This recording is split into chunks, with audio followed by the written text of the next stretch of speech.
There's been a lot of pressure for anyone to do something about AI in politics, specifically in campaign ads. There's a lot of other areas where it's gonna cause a lot of chaos, but just focusing on, can we stop candidates from using artificially generated materials in their ads? Well, the FEC has now voted in a meeting to open up a petition for how they should regulate that.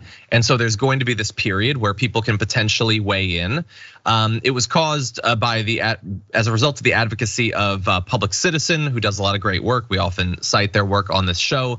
They're saying that the commission needs to leverage their authority to punish fraud by creating rules banning candidates as well as political parties. I would go broader than that to PACs and stuff too, but okay.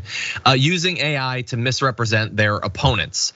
And if you have not been following politics recently, you may think this is a totally hypothetical thing. It very much is not. Let's jump into a couple examples. This just in, we can now call the 2024 presidential race for Joe Biden. My fellow Americans. This morning, an emboldened China invades Taiwan. Financial markets are in free fall as 500 regional banks have shuttered their doors. Border agents were overrun by a surge of 80,000 illegals yesterday evening. Officials closed the city of San Francisco this morning, citing the escalating crime and fentanyl crisis. Who's in charge here? It feels like the train is coming off the tracks. That was an ad that ran against Joe Biden, obviously. None of those images are real, and it's an amazing tell, I think, when you can't run against what's actually happening in the country and you have to make up a hypothetical apocalypse to run against, but whatever, that's what they're doing. To be clear though, it's not just Biden and the Democrats that are being attacked in this way. Donald Trump was also a target of one of these sorts of ads. I opened up the governor position for Kim Reynolds, in which she fell behind. I endorsed her, did big rallies, and she won. Now she wants to remain neutral. I don't invite her to events.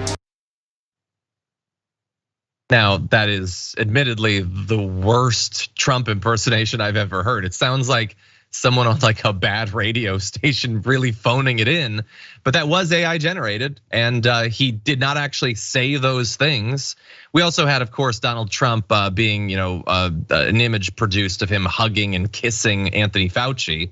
But I have a feeling Brett doesn't want to talk about that. He wants to talk about something earlier. What's going on? I'm just saying, like, if you watch your own show of your own Trump impression, it's way worse than that. Yeah, it's way worse than that. You are out of your mind. The voice sounded exactly like Trump. It just had the issues of like terrible. It was so bad. It was so bad. Anyway, I don't care. These are these moments where I'm like, John lives in an alternate reality. I wish he that thinks I lived he in an sounds like alternate Trump, reality. and that I think voice I sound color more of like that. Trump than Trump does. He wishes he sounded as authentic as I do. Anyway, just move on. Got it. Now I understand. It's popping up in ads left and right. What should happen? I think that listen, this is what's hilarious. You are allowed to brazenly lie about people in political ads. You are allowed to make crap up in political ads to a certain extent, but to make up images? This is just an extension of what always already has happened in political advertising. I'm fine that they have drawn a line somewhere, but it's just comical that they're drawing it here. And by drawing it here, they're saying, listen, I'm okay with how stupid Americans are in their estimation. But they are too dumb for this. Americans are too dumb for this. They can't look at something and realize that it was a deep fake. This kind of lying is different from all other kinds of lying, so we have to draw the line. I find that hilarious. Wait, so you do not agree with that this is a different sort of lying that is potentially more consequential than the other sort of lying? If you are so dumb that you watched those ads and were like, this is once and for all, I'm going to draw this conclusion about Joe Biden. Yeah. Then you're an idiot.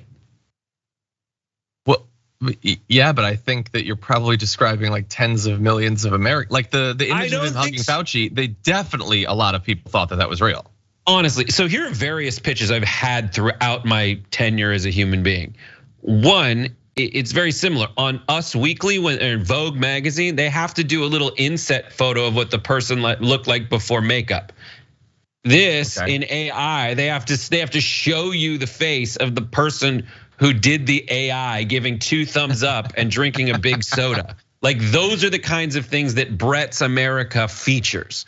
Something that ridiculous is like, listen, and it says over, if you bought this, you're a moron. Well, my fear is that is a problem that we have. I will just say, I think that like claiming that someone had an affair is very different than producing a fake image of them supposedly in the middle of an affair. Like hearing someone say something is a very different thing than it having been written down. I think that they're doing this for a reason, and the reason is because they think it will be more effective. Oh yeah, I'm for that. And that's why my pitch is to have like the world's biggest, most comical, more incriminating than the thing you purported to be true disclaimer on the screen. Sure. I like Harvey did this, and Harvey's like, yeah. Okay, who's got 2 thumbs and is trying to make democracy outdated? Anyway, the petition, by the way, you got 60 days now to comment if you want to about this before it hits the Federal Register. They're gonna go back and forth. Even if they come up with some sort of regulations, it's probably gonna take literally years. So buckle up for the 2024 election. Check out the Damage Report podcast each day, wherever you get your podcasts, whether Pocket Casts or Stitcher or iTunes. You can join me as I give you the news and stories you want, with a range of co-hosts and interview guests jumping in on the fun each day. Again, that's the Damage Report, wherever you get your podcasts. And if you get them at iTunes, don't forget to rate and review. Sometimes I'll read them live on the show.